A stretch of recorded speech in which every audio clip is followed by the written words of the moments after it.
Everyone, welcome to Mastura classes. पिछली video में मैंने प्रेमचंद्र जी का जीवन परिचय बताया था। आज मैं उनकी कीर्ति दो बैलों की कहानी को पढ़ाने वाली हूँ। तो कहानी पढ़ाने से पहले मैं कहानी के बारे में कुछ बताना चाहती हूँ इसमें। तो चलिए शुरू करते हैं। जानवरों में गधा सबसे ज़्यादा बुद्धिहीन समझा जाता है।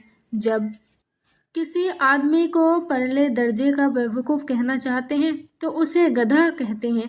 गधा सचमुच बेवकूफ़ है या उसके सीधेपन, उसकी निरापद सहिष्णुता ने उसे यह पदवी दे दी है कि इसका निश्चय नहीं किया जा सकता। गायें सींग मारती हैं। ब्याई हुई गाय तो अनायास ही सिंघनी का रूप धारण कर लेती है। कुत्ता भी बहुत गरीब जानवर है, लेकिन कभी कभी उसे भी क्रोध आ ही जाता है, किंतु गधे को कभी क्रोध करते नहीं सुना न देखा। जितना चाहो गरीब को मारो, चाहे जैसी खराब सड़ी हुई घास सामने डाल दो, उसके चेहरे पर कभी असंतोष की छाया भी न दिखाई देगी। बैसाख में चाहे एक आध बार कुलेल कर लेता हो, पर हमने तो उसे कभी खुश होते नहीं देखा। उसके चेहरे पर एक विषाद स्थायी रूप से छाया रहता है। सुख दुख हानि लाभ किसी भी दशा में उसे बदलते नहीं देखा। ऋषियों मुनियों के जितने गुण हैं वे सभी उसमें पराकाष्ठ को पहुँचे गए हैं, पर आदमी उसे बेवकूफ़ कहता है। सद्गुणों का इतना आदर कहीं नहीं देखा। कदाचित सीधापन संसार के लिए उपयुक्त नहीं है। देखिए ना, भारतवासियों की अफ्रीका में क्या दुर्दशा हो रही है। क्यों अमेरिका में उन्हें घुसने नहीं दिया जाता। बेचारे शराब नहीं पीते, 4 पैसे कुछ समय के लिए बचा कर रखते हैं, जी तोड़कर काम करते हैं, किसी से लड़ाई झगड़ा नहीं करते, 4 बातें सुनकर गम खा जाते हैं, फिर भी बदनाम हैं। कहा जाता है वे जीवन के आदर्श को नीचा करते हैं। अगर वे भी ईंट का जवाब पत्थर से देना सीख जाएं तो शायद सभ्य कहलाने लगते। जापान की मिसाल सामने है। एक ही विजय ने उसे संसार की सभ्य जातियों में गणीय बना दिया। लेकिन गधे का एक छोटा भाई और भी है जो उससे कम ही गधा है, और वह है बैल। जिस अर्थ में हम गधे का प्रयोग करते हैं, कुछ उसी से मिलते जुलते अर्थ में बछिया के ताऊ का भी प्रयोग करते हैं। कुछ लोग बैल को शायद बेवकूफ़ में सर्वश्रेष्ठ कहेंगे, मगर हमारा विचार ऐसा नहीं है। बैल कभी कभी मारता भी है, कभी कभी अड़ियल बैल भी देखने में आता है, और भी कई रीतियों से अपना असंतोष प्रकट कर देता है। अतः उसका स्थान गधे से नीचा है। अब आती है कहानी। जो असली कहानी है अब यहाँ से शुरू होती है। झुरी काची के दोनों बैलों के नाम थे हीरा और मोती। दोनों पछाई जाति के थे, देखने में सुंदर, काम में चौकस, डील में ऊंचे। बहुत दिनों साथ रहते रहते दोनों में भाईचारा हो गया था। दोनों आमने सामने या आस पास बैठे हुए एक दूसरे से मूक भाषा में विचार विनिमय करते थे। एक दूसरे के मन में बात कैसे समझ जाता था हम यह नहीं कह सकते। अवश्य ही उसमें कोई ऐसी गुप्त शक्ति होगी जिससे जीवों में श्रेष्ठता का दावा करने वाला मनुष्य वंचित है। दोनों एक दूसरे को चाटकर और सूंघकर अपना प्रेम प्रकट करते। कभी कभी दोनों सींग भी मिला लिया करते थे। विग्रह के नाते से नहीं, केवल विनोद के भाव से, आत्मीयता के भाव से, जैसे दोस्तों में घनिष्ठता होते ही धोल धप्पा होने लगता है। इसके बिना दोस्ती कुछ फुसफुसी, कुछ हल्की सी रहती है, जिस पर ज्यादा विश्वास नहीं किया जा सकता। जिस वक्त में ये दोनों बैल हल या गाड़ी में जोत दिए जाते और गर्दन हिला हिला कर चलते, उस वक्त हर एक की यही चेष्टा होती थी कि ज्यादा से ज्यादा बोझ मेरी गर्दन पर रहे। जिस दिन भर ये बाद दोपहर या संध्या को दोनों खुलते तो एक दूसरे को चाट चूट कर अपनी थकान मिटा लिया करते। नाद में खली भूसी पड़ जाने के बाद दोनों साथ उठते, साथ नांद में मुंह डालते और साथ ही बैठते थे। एक मुंह हटा लेता तो दूसरा भी हटा लेता था। संयोग की बात, झुरी ने एक बार गोई को ससुराल भेज दिया। बेलों को क्या मालूम वे क्यों भेजे जा रहे हैं, समझे। मालिक ने हमें बेच दिया। अपना यूं बेच जाना उन्हें अच्छा लगा या बुरा, कौन जाने। पर झुरी के साले गया को घर तक गोई ले जाने में दांतों पसीना आ गया। पीछे से हाँकता तो दोनों दाएं बाएं भागते, पगिया पकड़कर आगे से खींचता तो दोनों पीछे की ओर जोर लगाते। मारता तो दोनों सींग नीचे करके हुंकारते। अगर ईश्वर ने उन्हें वाणी दी होती तो झुरी से पूछते, तुम हम गरीबों को क्यों निकाल रहे हो। हमने तो तुम्हारी सेवा करने में कोई कसर नहीं उठा रखी। अगर इतनी मेहनत से काम न चलता था तो और काम ले लेते। हमें तो तुम्हारी चाकरी में मर जाना कबूल था। हमने कभी दाने चारे की शिकायत नहीं की। तुमने जो कुछ खिलाया वह सिर झुकाकर खा लिया। फिर तुमने हमें इस जालिम के हाथ क्यों बेच दिया। संध्या समय दोनों बैले अपने नए स्थान पर पहुंचे। दिन भर के भूखे थे, लेकिन जब नांद में लगाए गए तो एक ने भी उसमें मुंह न डाला। दिल भारी हो रहा था। जिसे उन्होंने अपना घर समझ रखा था वह आज उनसे छूट गया। यह नया घर, नया गांव, नए आदमी उन्हें बेगानों से लगते थे। दोनों ने अपनी मूक भाषा में सलाह की, एक दूसरे को कनखियों से देखा और लेट गए। जब गांव में सोता पड़ गया तो दोनों ने जोर मारकर पगे तुड़ा डाले और घर की तरफ चले। पगे बहुत मजबूत थे। अनुमान न हो सकता था कि कोई बैल उन्हें तोड़ सकेगा, पर इन दोनों में इस समय दूनी शक्ति आ गई थी। एक एक झटके में रस्सियां टूट गईं। झुरी प्रातःकाल सोकर उठा तो देखा कि दोनों बैल चरनी पर खड़े हैं। दोनों की गर्दनों में आधा आधा गराव लटक रहा है। घुटने तक पांव कीचड़ से भरे हैं और दोनों की आंखों में विद्रोह में स्नेह झलक रहा है। झुरी बैलों को देखकर स्नेह से गदगद हो गया। दौड़कर उन्हें गले लगा लिया।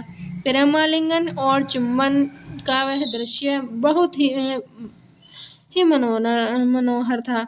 घर और गांव के लड़के जमा हो गए और तालियां बजा बजा कर उनका स्वागत करने लगे। गांव के इतिहास में यह घटना अभूतपूर्व न होने पर भी महत्वपूर्ण थी। बाल सभा ने निश्चय किया, दोनों पशु वीरों को अभिनंदन पत्र देना चाहिए। कोई अपने घर से रोटियां लाया, कोई गुड़, कोई चोकर, कोई भूसी। एक बालक ने कहा, ऐसे बैल किसी के पास न होंगे। दूसरे ने समर्थन किया।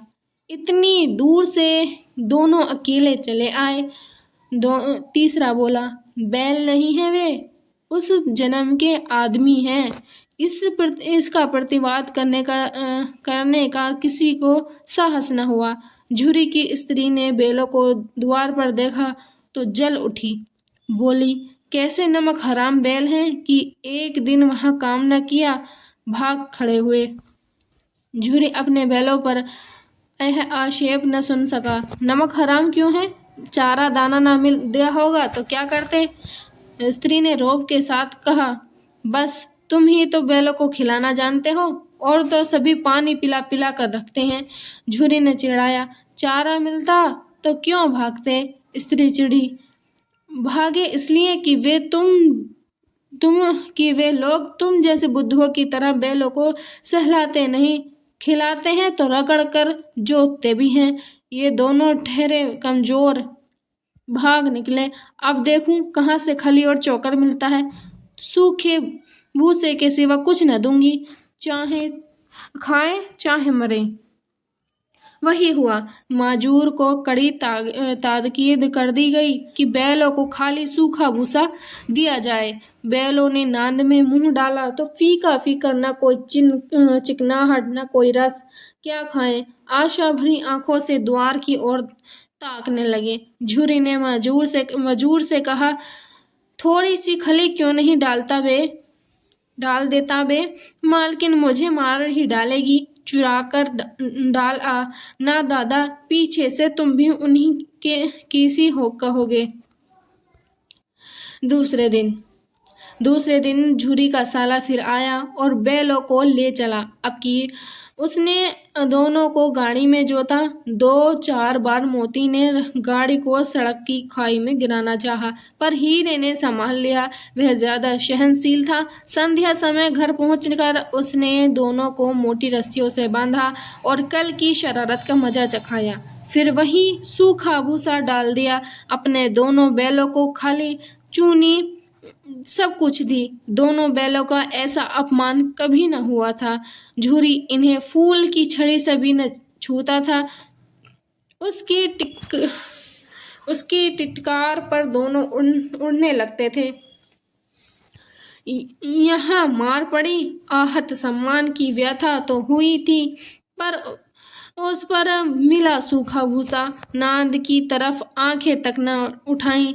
दूसरे दिन गाया ने बैलों को हल में जोता, पर इन दोनों ने जैसे पाँव न उठाने की कसम खा ली थी। वह मारते मारते थक गया, पर दोनों ने पाँव न उठाया।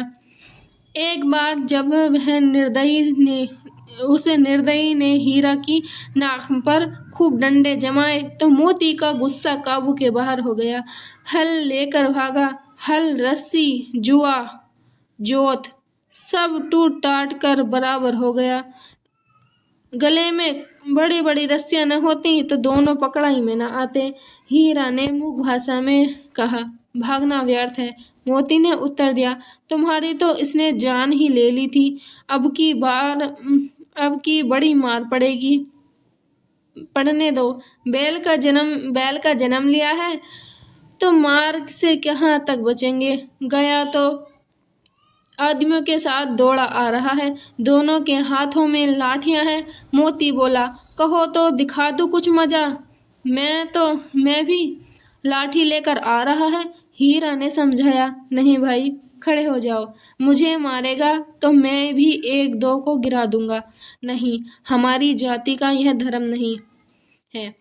मोती दिन में ऐंठ कर रह गया आ पहुंचा और दोनों को पकड़ कर ले चला।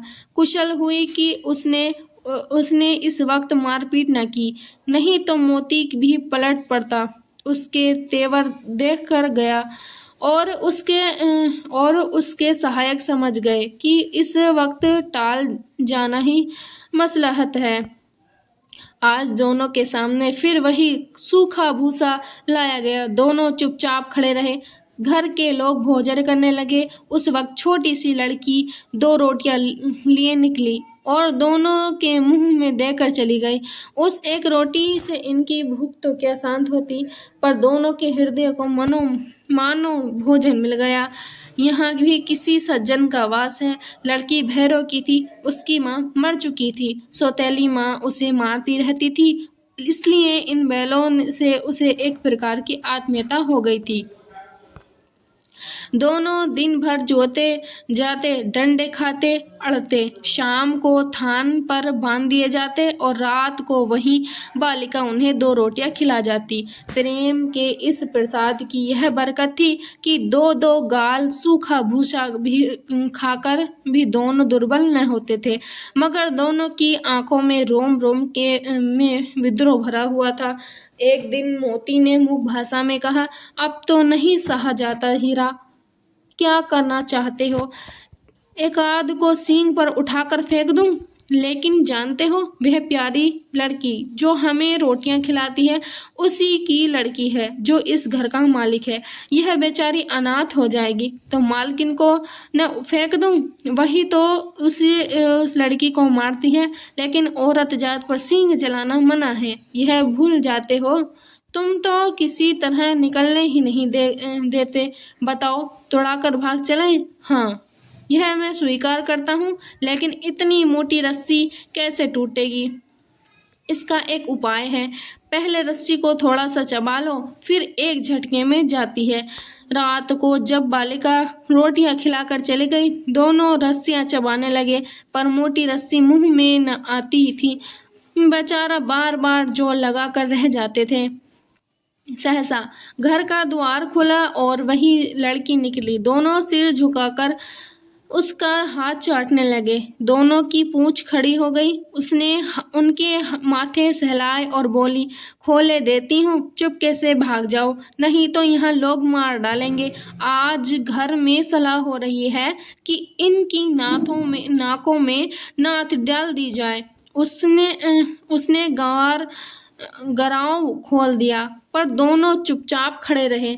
मोती ने अपनी भाषा में पूछा, अब चलते क्यों नहीं? हीरा ने कहा, चले तो, लेकिन कल इस अनाथ पर आफत आएगी, सब इसी पर संदेह करेंगे। इस सहसा बालिका चिल्लाई, दोनों फूफा वाले बैल भागे जा रहे हैं। ओ दादा, दादा, दोनों बैल भागे जा रहे हैं, जल्दी दौड़ो। गया हड़बड़ाकर भीतर से निकला और बैलों को पकड़ने चला। वे दोनों भागे। गया ने पीछा किया और भी तेज हुए। गया ने शोर मचाया, फिर गांव के कुछ आदमियों को भी साथ लेने के लिए लौटा। दोनों मित्रों को भागने का मौका मिल गया, सीधे दौड़ते चले गए। यहाँ तक कि मार्ग का ज्ञान न रहा। जिस परिचित मार्ग से आए थे उसका यहाँ पता न था। नए नए गांव मिलने लगे। तब दोनों एक खेत के किनारे खड़े होकर सोचने लगे, अब क्या करना चाहिए। हीरा ने कहा, मालूम होता है राह भूल गए, तुम भी बेतहाश भागे। वही उसे मार गिराना था। उसे मार गिराते तो दुनिया क्या कहती, वह अपना धर्म छोड़ दे। लेकिन हम अपना धर्म क्यों छोड़ें? दोनों भूख से व्याकुल हो रहे थे। खेत में मटर खड़ी थी, चरने लगे। रह रह कर आहट ले रहे थे, कोई आता तो नहीं है। जब पेट भर गया, दोनों ने आजादी का अनुभव किया तो मस्त होकर उछल कूदने लगे। पहले दोनों ने डकार ली, फिर सींग मिलाए और एक दूसरे को ठेलने लगे। मोती ने हीरा को कई कदम पीछे हटा दिया, यहाँ तक कि वह खाई में गिर गया। तब उसे भी क्रोध आया, संभल कर उठा और फिर मोती से मिल गया। मोती ने देखा खेल में झगड़ा हुआ चाहता है तो किनारे हट गया। अरे यह क्या, कोई सांड डोंकता चला आ रहा है? हाँ, सांड ही है। वह सामने आ पहुंचा। दोनों मित्र बगले झांक रहे थे। सांड पूरा हाथी है, उससे भिड़ना जान से हाथ धोना है। लेकिन न भिड़ने पर भी जान बचती नहीं नजर आती। इन्हीं की तरफ आ भी रहा है। कितनी भयंकर सूरत है। मोती ने मूक भाषा में कहा, बुरे फंसे, जान बचेगी? कोई उपाय सोचो। हीरा ने चिंतित स्वर में कहा, अपने घमंड में भूला हुआ है, आरजू विनती न सुनेगा। भाग क्यों न चले? भागना कायरता है तो फिर यही मरो। बनता तो 9-2-11 होता है। जो दौड़िए। तो फिर कोई उपाय सोचो जल्द। उपाय यही है कि उस पर दोनों जने एक साथ चोट करें। मैं आगे से रेंगता हूँ, तुम पीछे से रेंग दो। दोहरी मार पड़ेगी तो भाग खड़ा होगा। मेरी ओर झपटे, तुम बगल से अपने पेट में सींग घुसा देना। जान जोखिम है, पर दूसरा उपाय नहीं है। दोनों मित्र जान हथेली पर लेकर लपके। सांड को भी संगठित शत्रुओं से लड़ने का तजर्बा न था। वह तो एक शत्रु से मल्लयुद्ध करने का आदी था। जो ही हीरा पर झपटा, मोती ने पीछे से दौड़ाया। सांड उसकी तरफ मुड़ा तो हीरा ने रगेदा। सांड चाहता था कि एक एक करके दोनों को गिरा ले, पर ये दोनों भी उस्ताद थे। उसे वह अवसर न देते थे। एक बार सांड झल्लाकर हीरा का अंत कर देने के लिए चला। एक की मोती ने बगल से आकर पेट में सींग भोंक दिया। सांड क्रोध में आकर पीछे फिरा तो हीरा ने दूसरे पहलू में सींग चुबो दिया। आखिर बेचारा जख्मी होकर भागा और दोनों मित्रों ने दूर तक उसका पीछा किया, यहाँ तक कि सांड बेदम होकर गिर पड़ा। तब दोनों ने उसे छोड़ दिया। दोनों मित्र विजय के नशे में झूमते चले जाते थे। मोती ने अपनी सांकेतिक भाषा में कहा, मेरा जी तो चाहता था कि बच्चा को ही मार डालूं। हीरा ने तिरस्कार किया, गिरते हुए बैरी पर सिंह न चलाना चाहिए। यह सब ढोंग है। बैरी को ऐसा मारना चाहिए कि फिर न उठे। अब घर कैसे पहुंचेंगे वह सोचो। पहले तो कुछ खा लें तो सोचें। सामने मटर का खेत था ही मोती उसमें घुस गया। हीरा मना करता रहा पर उसने एक न सुनी। अभी 2 ही 4 ग्रास खाए थे कि 2 आदमी लाठियां लिए दौड़ पड़े और दोनों मित्र को घेर लिया। हीरा तो मेड़ पर खड़ा पर था, लेकिन निकल गया। मोती सींचे हुए खेत में था। उसके खुर कीचड़ में धंसने लगे, न भाग सका। पकड़ लिया। हीरा ने देखा संगी संकट में है तो लौट पड़ा। फंसेंगे तो दोनों फंसेंगे। रखवालों ने उसे भी पकड़ लिया। प्रातः काल दोनों मित्र कंजी हाउस में बंद कर दिए गए। दोनों मित्रों को जीवन में पहली बार एहसास साबिका पड़ा था कि सारा दिन बीत गया और खाने को एक दिन का भी न मिला। समझ में नहीं आता वह कैसा स्वामी है। इससे तो गया फिर भी अच्छा था। यहाँ कई भैंसें थीं, कई बकरियां, कई घोड़े, कई गधे, पर किसी के सामने चारा न था। सब जमीन पर मुर्दों की तरह पड़े थे। कई तो इतने कमजोर हो गए थे कि खड़े भी न हो सकते थे। सारा दिन दोनों मित्र फाटक की और टकटक की लगाए ताकते रहे, पर कोई चारा लेकर आता न दिखाई दिया। तब दोनों ने दीवार की नमकीन मिट्टी चाटनी शुरू कर दी, पर इससे क्या तृप्ति होती। रात को भी जब कुछ भोजन न मिला तो हीरा के दिल में विद्रोह की ज्वाला दहक उठी। मोती से बोला, अब तो नहीं रहा जाता मोती ने सिर हिलाकर लटकाए हुए जवाब दिया, मुझे तो मालूम होता है प्राण निकल रहे हैं। इतनी जल्द हिम्मत न हारो भाई। यहाँ से भागने का कोई उपाय निकालना चाहिए। आओ दीवार तोड़ लें। मुझसे तो अब कुछ नहीं होगा। बस इसी बूते पर अकड़ते थे। सारी अकड़ निकल गई। बाड़े की दीवार कच्ची थी। हीरा मजबूत तो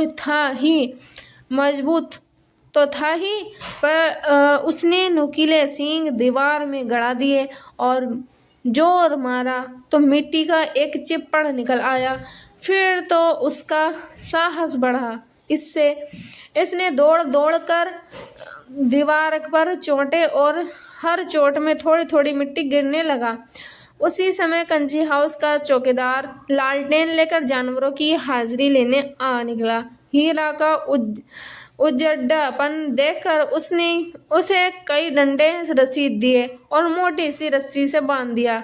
मोती ने पड़े कहा, अरे भाई, आखिर मार खाई, क्या मिला? अपने बूते भर जोर तो मार दिया।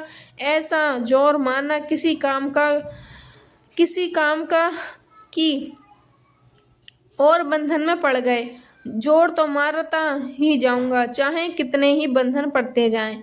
जान से हाथ धोना पड़ेगा, कुछ परवाह नहीं। यूं भी तो मरना ही है। सोचो, दीवार कुछ जाती तो कितनी जानें बच जाती। इतने भाई यहाँ बंद हैं, किसी की देह में जान नहीं है। 2-4 दिन और यही हाल रहा तो सब मर जाएंगे। हाँ, यह बात तो है। अच्छा तो लो, फिर मैं जोर लगाता हूँ। मोती ने भी दीवार में उसी जगह सींग मारा। थोड़ी सी मिट्टी गिरी और फिर हिम्मत बढ़ी। फिर तो वह दीवार में सींग लगाकर इस तरह जोर करने लगा मानो किसी प्रतिद्वंदी से लड़ रहा है। आखिर कोई 2 घंटे की जोर आजमाई के बाद दीवार ऊपर से लगभग एक हाथ गिर गई। उसने दूनी शक्ति से दूसरा धक्का मारा और आधी दीवार गिर पड़ी। दीवार का गिरना था कि अधमरे से पड़े हुए सभी जानवर चेत उठे। तीनों घोड़ियां सरपट भाग निकली, फिर बकरियां निकली, इसके बाद भैंसें भी खसक गईं। पर गधे अभी तक ज्यों के त्यों खड़े थे। हीरा ने पूछा, तुम दोनों क्यों नहीं भाग जाते? एक गधे ने कहा, जो कहीं फिर पकड़ लिए गए जाए तो क्या हर्ज है, अभी तो भागने का अवसर है। हमें तो डर लगता है हम यहीं पड़े रहेंगे। आधी रात से ऊपर जा चुकी थी। दोनों गधे अभी तक खड़े सोच रहे थे कि भागें या न भागें, और मोती अपने मित्र की रस्सी तोड़ने में लगा हुआ था। जब वह हार गया तो हीरा ने कहा, तुम जाओ, मुझे यहीं पड़ा रहने दो, शायद कहीं भेंट हो जाए। मोती ने आंखों में आंसू लाकर कहा, तुम मुझे इतना सामर्थी समझते हो हीरा? हम और तुम इतने दिनों से एक साथ रहते हैं। आज तुम विपत्ति में पड़ गए तो मैं तुम्हें छोड़कर अलग हो जाऊं? हीरा ने कहा, बहुत मार पड़ेगी, लोग समझ जाएंगे यह तुम्हारी शरारत है। मोती गर्व से बोला, जिस अपराध के लिए तुम्हारे गले में बंधन पड़ गए, उसके लिए अगर मुझ पर मार पड़े तो क्या चिंता। इतना तो हो ही गया कि 9-10 प्राणियों की जान बच गई। वे सब तो आशीर्वाद देंगे। यह कहते हुए मोती ने दोनों गधों को सींग से मार कर बाड़े के बाहर निकाला और तब अपने बंधु के पास आ सो रहा। सुबह होते ही मुंशी और चौकीदार तथा अन्य कर्मचारियों में कैसी खलबली मची, इसके लिखने की कोई ज़रूरत नहीं। बस इतना ही काफ़ी है कि मोती की खूब मरम्मत हुई और उसे भी मोटी रस्सी से बांध दिया गया। 1 सप्ताह तक दोनों मित्र वहां बंधे पड़े रहे। किसी ने चारे का एक तृण भी न डाला। हाँ, एक बार पानी दिखा दिया जाता था, यही उनका आधार था। दोनों इतने दुर्बल हो गए थे कि उठा तक न जाता था। ठठरियाँ निकल आई थीं। एक दिन बाड़े के सामने डुग्गी बजने लगी और दोपहर होते होते वहां 50-60 आदमी जमा हो गए। तब दोनों मित्र निकल गए और उनकी देखभाल होने लगी। लोग आकर उनकी सूरत देखते और मन फीका करके चले जाते। एक मृतक बैलों का कौन खरीदेगा? ऐसे मृतक बैलों का कौन खरीदेगा? सहसा एक दड़ियाल आदमी, उसकी आंखें लाल थीं और मुद्रा अत्यंत कठोर, आया और दोनों मित्रों के कूल्हों में उंगली गोदकर मुंशी जी से बात करने लगा। उसका चेहरा देखकर अंतर्ज्ञान से दोनों मित्रों के दिल कांप उठे। वह कौन है और उन्हें क्यों टटोल रहा है, इस विषय में उन्हें कोई संदेह नहीं हुआ। दोनों ने एक दूसरे को भीत नेत्रों से देखा और सिर झुका लिया। हीरा ने कहा, गया कि घर से नाहक भागे, अब जान न बचेगी। मोती ने अश्रद्धा के भाव से उत्तर दिया, कहते हैं भगवान सबके ऊपर दया करते हैं, उन्हें हमारे ऊपर क्यों दया नहीं आती? भगवान के लिए हमारा मरना जीना दोनों बराबर है। चलो अच्छा ही है, कुछ दिन उसके पास तो रहेंगे। एक बार भगवान ने उस लड़की के रूप में हमें बचाया था, अब न बचाएंगे? यह आदमी छुरी चलाएगा, देख लेना। तो क्या चिंता है? मांस, खाल, सींग, हड्डी सब किसी न किसी काम आ जाएंगे। नीलाम हो जाने के बाद दोनों मित्र उस दड़ियाल के साथ चले। दोनों की बोटी बोटी कांप रही थी। बेचारा पांव तक न उठा सकते थे, पर भय के मारे गिरते पड़ते भागे जाते थे, क्योंकि वह जरा भी चाल धीमी हो जाने पर जोर से डंडा जमा देता। राह में गाय बैलों का एक रेवड़ हरे हरे हार में चरता नजर आया। सभी जानवर प्रसन्न थे, चिकने चपल, कोई उछलता था, कोई आनंद से बैठा पागुर करता था। कितना सुखी जीवन था इनका, पर कितने स्वार्थी हैं सब। किसी को चिंता नहीं कि उनके दो भाई बधिक के हाथ पकड़े कैसे दुखी हैं। सहसा दोनों को ऐसा मालूम हुआ कि यह परिचित रहा है। हाँ, इसी रास्ते से गया उन्हें ले गया था। वही खेत, वही बगान, वही गांव मिलने लगे। प्रतिक्षण उनकी चाल तेज होने लगी। सारी थकान, सारी दुर्बलता गायब हो गई। आह, यह लो, अपना ही हार आ गया। इसी कुएं पर हम पुर्र चलाने आया करते थे। यही कुआं है। मोती ने कहा, हमारा घर नगीच आ गया। हीरा बोला, भगवान की दया है। मैं तो अब घर भागता हूँ। यह जाने देगा, इसे मैं मार गिराता हूँ। नहीं नहीं, दौड़कर थान पर चलो, वहां से हम आगे न जाएंगे। उन्हें दोनों उन्मुक्त होकर बछड़ों की भांति कुलेले करते हुए घर की ओर दौड़े। वह हमारा थान है। दोनों दौड़कर अपने थान पर आ गए और खड़े हो गए। दड़ियाल भी पीछे पीछे दौड़ा चला आता। झुरी द्वार पर बैठा धूप खा रहा था। बैलों को देखते ही दौड़ा और उन्हें बारी बारी से गले लगाने लगा। मित्रों की आंखों से आनंद के आंसू बहने लगे। एक झुरी का हाथ चाट रहा था। दड़ियाल ने जाकर बैलों की रस्सी पकड़ ली। झुरी ने कहा, मेरे बैल हैं, तुम्हारे कैसे? मैं मवेशी खाने से नीलाम लिए आता हूँ। मैं तो समझता हूँ चुराए लिए आते हो। चुपके से चले जाओ।